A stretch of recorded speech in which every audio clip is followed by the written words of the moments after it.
এতিয়া আমি গৈ আছোঁ পুখুৰী এটা আছে, পুখুৰী ধুনীয়াকৈ যাব লাগিব।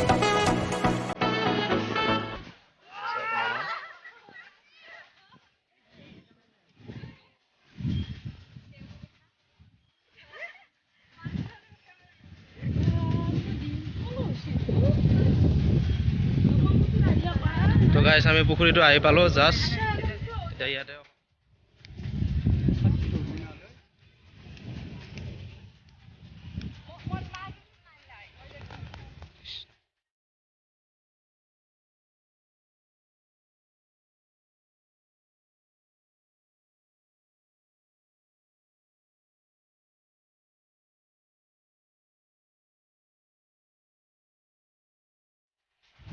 তো গাইছ আমাৰ লগত আছে, নামটো কৈ দিয়া তোমাৰ। অৰ্জুন থাপা। আমাৰ অৰ্জুন থাপা আছে লগতে। এতিয়া আমি শলা চলা দিলোঁ, সেৱা চেৱা কাইলোঁ এই পুখুৰীটোতে। আৰু আমাৰ প্ৰত্যেক বছৰে ইয়াতে দেউল হয়, হয় নহয়? অঁ, দেউল কেই তাৰিখে মানে হয়? বহাগৰ কেই তাৰিখে হয়? 10 আৰু 11 তাৰিখে হয় ন? 10-11 তাৰিখে বহাগৰ আমাৰ প্ৰত্যেক বছৰে এটা দেউল হয়। তো দেউলটো আজি চাব আহিলোঁ গাইছ, আহি সেৱা চেৱা কাইলোঁ। তাৰপিছত এতিয়া যাব লাগিব লাহেকৈ। এতিয়া আহি আছে আমাৰ দীপজ্যোতি, এয়া এতিয়া আহি পালি জাষ্ট, থেংক ইউ দেই। তো ইয়াতে গাইছ মোটামুটি নাম আছে বোলে, নাম হ'ব অলপ পিছত। তো ইয়াতে মোটামুটি ধৰ জিলাপি চিলাপি বনোৱা হৈছে, বনোৱা হ'ব লাহে লাহে। দোকান চোকান বহি আছে একদম পূৰা।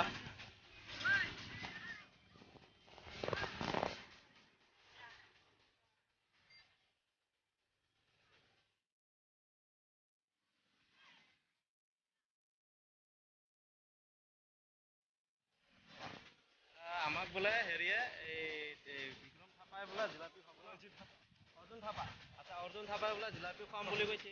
এতিয়া জিলাপি খোৱাৰ পৰা লৈ যাব, এতিয়া কিমান টাইমত লৈ যায় নাজানো। কিমান টাইমত লৈ যাবি কওক? 11টা মানত। 11টা মানত, আচ্ছা গাইছ 11টা মানত বোলে লৈ যাব পালে। সি যদি জিলাপি নোখোৱাবে ইয়াক পূৰা ডিম্পলে একদম মানে দোকান দিছে। এতিয়া দোকানত কি দিছে এতিয়া ক'ব এটাই। ডিম্পল কি দিছে দোকানত? কি মণিহাৰী দোকান আৰু কি আছে? মালা চালা আছে। মালা চালা মানে সেয়ে মালা।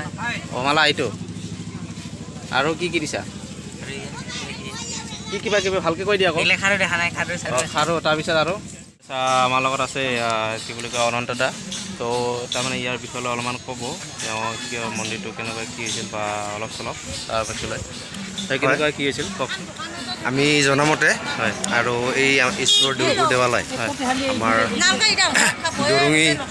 দৰং আক্ৰমণ কৰোঁতে কোচ ৰজা তেওঁলোকে এইটো নাম স্থাপন কৰিছিলে। হয় লগতে আৰু বৰ্তমান আমি 5খন গাঁও ৰাইজ মিলি আজি আমি পূজা পাতল কৰি আছোঁ। গতিকে তো এইখিনি চবখিনি মানে এইটো ধৰ মোটামুটি বহুত পুৰণি মন্দিৰ। হয় হয়, পুৰণিৰ পৰা মানুহ হাজাৰ প্ৰথম মানে আহি থাকে। হয়, তো বহাগৰ মোটামুটি প্ৰত্যেক 10-11 তাৰিখে মানে দৌলটো উদযাপন কৰা হয় আৰু